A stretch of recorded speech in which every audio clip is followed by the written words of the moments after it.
Hello students, आप सभी का स्वागत है ताप्ती स्टडी क्लासेस चैनल पे। तो आज के इस वीडियो में हम त्रैमासिक परीक्षा जो कि आपकी तिमाही परीक्षा होने वाली है सितंबर लास्ट में, इसके लिए बहुत ज्यादा महत्वपूर्ण प्रश्नों के उत्तर देखेंगे जो आपको कक्षा 10वीं के लिए है।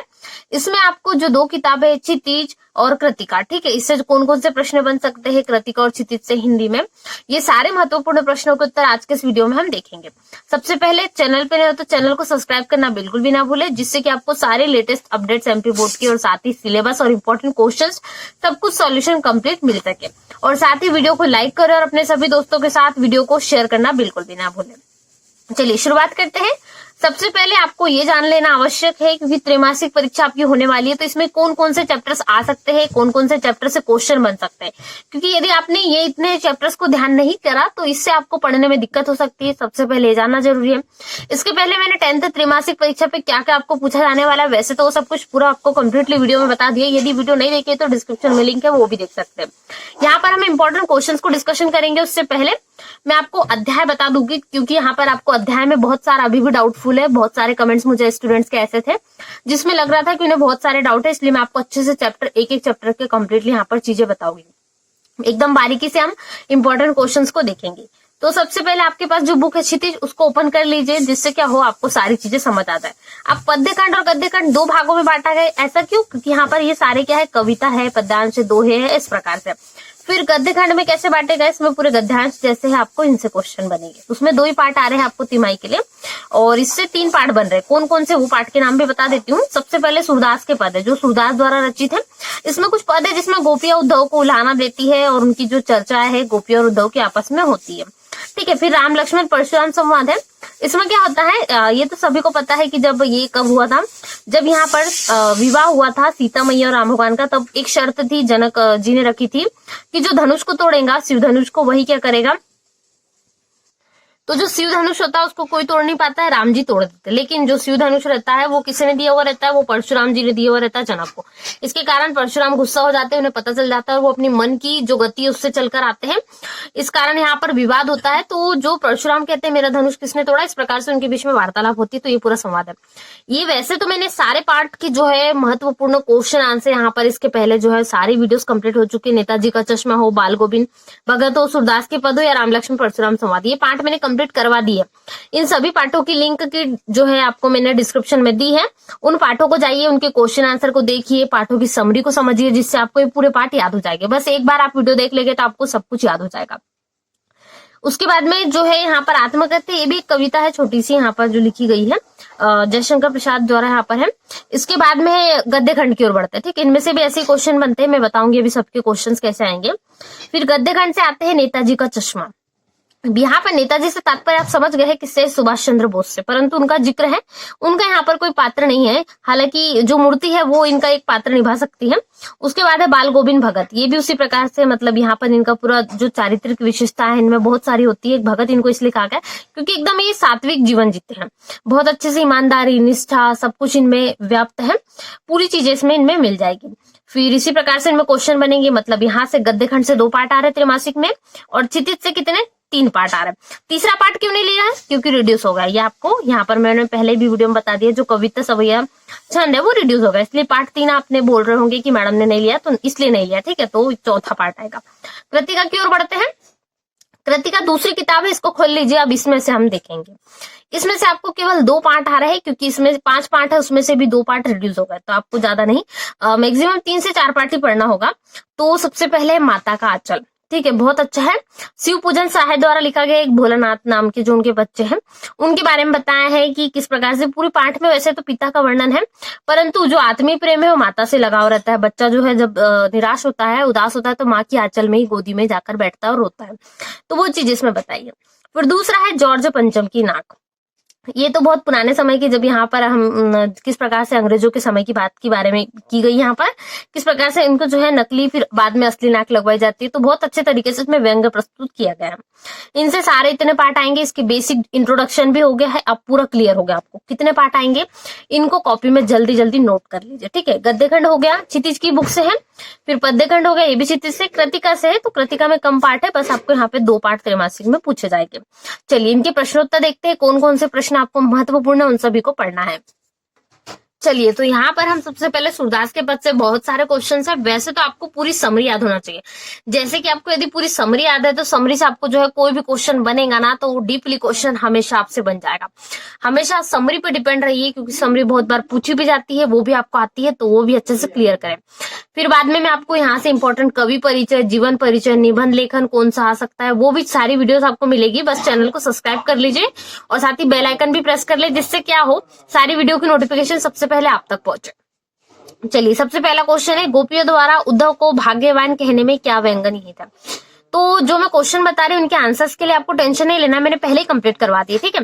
डिस्क्रिप्शन में लिंक है, सबसे पहले पार्ट में जाइए, सूरदास के पद उसका वीडियो देख लीजिए, या तो व्याख्या का देख लीजिए तो भी उत्तर मिल जाएगा, या फिर किसका देखेंगे, क्वेश्चन आंसर का, तो भी आपको ये उत्तर उसमें मिल जाएगा। क्वेश्चन आंसर में सारे वीडियोस में आपको मिल जाएगा, बस लिंक है डिस्क्रिप्शन में, वहां से जाइए, सारे आंसर्स मिल जाएंगे।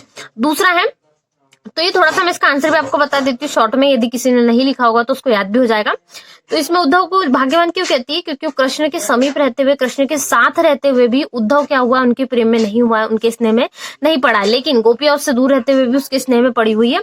इसी कारण वो कह रही है कि उद्धव तुम बहुत भाग्यवान हो, तुम कृष्ण के समीप रहते हुए भी उसके पास, उसके स्नेह में नहीं पड़ पाए, लेकिन हम जो है, हम उनके स्नेह में पड़ी हुई है, ऐसा गोपियां कह रही है, ठीक है।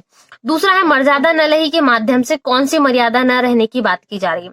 यहाँ पर वही है कि किस प्रकार से जो है गोपियां अपनी मर्यादा की बातें कर रही है, या फिर उद्धव को उल्हाना दे रही है, वो चीजें इसमें आ जाएगी। फिर तीसरा प्रश्न है, गोपियों के अनुसार राजा का धर्म क्या होना चाहिए। क्योंकि अब कृष्ण जैसे यहाँ पर भेज देते हैं, क्या करते हैं, उद्धव के सहारे से वो भेज देते हैं एक लिफाफा, एक लेटर समझ लीजिए, तो उसमें होता है कि वो अब नहीं आएंगे, ऐसा कौन कहता है, उद्धव भी कहता है। तो वही कहती है कि अब वो राजा बन गया और राजा का धर्म समझाना चाहिए, गोपियां सब बताती है, तो वो अपने अनुसार राजा का धर्म बताना चाह रही है। उसके बाद राम लक्ष्मण परशुराम संवाद से लक्ष्मण ने वीर योद्धा की क्या क्या विशेषता बताई। देखिए क्या होता है, जब परशुराम गुस्से में आते हैं और पूछते हैं किसने तोड़ा है धनुष, किसने तोड़ा, बार बार पूछते हैं, तो बार बार क्या करते हैं, जब भी उन्हें बोलते हैं जल्दी बताओ किसने तोड़ा, मैं वो हूँ जो मैं पूरे ब्राह्मण कुल का नाश कर दूंगा, बहुत सारी चीजें बताते हैं, मैं उसे मार दूंगा जिसने भी तोड़ा है। फिर यहाँ पर क्या बोलता है लक्ष्मण की एक वीर योद्धा अपनी प्रशंसा नहीं करते, उनकी बताई जाती नहीं है प्रशंसा, उनकी स्वयं हो जाती है। तो वो यहाँ पर बहुत सारी विशेषता बताते हैं लक्ष्मण वीर योद्धाओं की, तो वो भी इसमें आ जाता है, क्वेश्चन बहुत इंपॉर्टेंट है। फिर है, परशुराम के क्रोध करने पर लक्ष्मण ने धनुष के टूट जाने के लिए कौन कौन से तर्क दिए। क्वेश्चन जो है इसको और डिफरेंट तरीके से पूछने का एक और है, और भी चीजों से पूछी जाती है, जैसे धनुष के टूटने पर क्या क्या चीजें बयान की है लक्ष्मण ने, या फिर लक्ष्मण ने कौन से तर्क दिए धनुष के टूटने पर, और शॉर्ट में बन जाता है क्वेश्चन। कई बार हम क्या होता है, क्वेश्चन पढ़ के कुछ जाते हैं लेकिन आता कुछ, क्यों होता है, क्योंकि हम समझ के नहीं पढ़ते। समझिए कि यहाँ पर धनुष के टूटने पर जो लक्ष्मण बोल रहे हैं कि ये छोटा सा तो था, ऐसे तो हमने बचपन में तोड़े हैं, ऐसे करके बहुत सारे तर्क देते हैं। तो ये क्वेश्चन बहुत इंपॉर्टेंट है, इसको अच्छे से समझे, सबसे पहले समझे क्वेश्चन को, ठीक है, समझना बहुत जरूरी है, बिना समझे कोई क्वेश्चन नहीं बनेगा। उसके बाद है, कवि आत्मकथा लिखने से क्यों बचना चाहते हैं। क्योंकि आत्मकथा में क्या होता है, ये जो चैप्टर है, ये चैप्टर 4 है आत्मकथ्य, उससे लिया गया है, ठीक है, पद्य खंड से। तो आत्मकथा में क्या क्यों बचना चाहते हैं, बताएं क्यों। क्योंकि इसमें हमारी चीजें जो है, बहुत सारी पर्सनल चीजें, रहस्यमय चीजें हमें बताना होता है। आत्मकथा का मतलब पूरी आपकी सार, तो इसमें ये सारी चीजें इंक्लूड की जाती, कोई भी चीज छोड़ना नहीं। इसी कारण जो है कवि आत्मकथा से बचना चाहते कि कहीं उनका ऐसा चीजें आ गई तो पूरी जो पढ़ने वाले होंगे, पाठक श्रोतागण जो भी पढ़ेंगे, वो उनकी हंसी उड़ाएंगे, उनका मजाक बनाएंगे, ऐसा सोचते हैं। फिर है, स्मृति को पाथे बनाने से कवि का क्या आशय है। मतलब स्मृति को याद, यानी याद को अपनी राह क्यों बनाना चाहते हैं, यानी कि जैसे हमें कोई चीज पुरानी आती है हम उसके सहारे से चल लेते हैं, तो इसी प्रकार से कवि से इसका क्या आशय है। इन प्रश्नों के उत्तर के लिए आप बिल्कुल चिंतित ना हो, मैंने सारे आंसर्स कंप्लीट प्रोवाइड करवाए हैं, डिस्क्रिप्शन में लिंक है हर चैप्टर्स के, उनमें जा जाकर आप आंसर्स को देख सकते हैं। सारे के सारे बहुत महत्वपूर्ण प्रश्न है, इन सभी को कंप्लीट जरूर करें। चलिए आगे और देख लेते हैं गद्य खंड से किस प्रकार से प्रश्न आएंगे। उसके बाद गद्य खंड में तो हमारे 2 पार्ट है, एक तो नेताजी का चश्मा और बाल गोविंद भगत। तो नेताजी का चश्मा को सबसे पहले समरी समझे, इसकी मैंने बहुत अच्छे से कंप्लीट समरी करवाई है, वो वीडियो भी डिस्क्रिप्शन में लिंक दी गई है, वहां से जाकर जरूर से जरूर देखिए, क्योंकि उसमें इतनी बारीक चीजें हैं। जैसे एक पान वाले का चित्रण है जिससे बार बार पूछता है हालदार साहब, अब हालदार साहब कौन है, ये भी आपको कहानी पढ़ोगे ना तब पूरा समझ में आ जाएगा, ठीक है। तो सबसे पहला और बहुत महत्वपूर्ण प्रश्न ये आपको मासिक टेस्ट में पूछा जा चुका है, और ये वार्षिक तक के इंपॉर्टेंट क्वेश्चन है। मतलब ये आप इसको हर बार आपको देखिएगा, ये क्वेश्चन हर बार टकराएगा। जो सेनानी ना होते हुए भी चश्मे वाले को लोग कैप्टन क्यों कहते थे, आपको पूरा चरित्र चित्रण, जैसे कैप्टन नाम से क्या लग रहा होगा कि कोई सैनिक है, परंतु ऐसा नहीं है। ये स्टोरी आप जब समझोगे ना तब आपको समझ आ जाएगा, तो उसको जरूर समझे, ठीक है।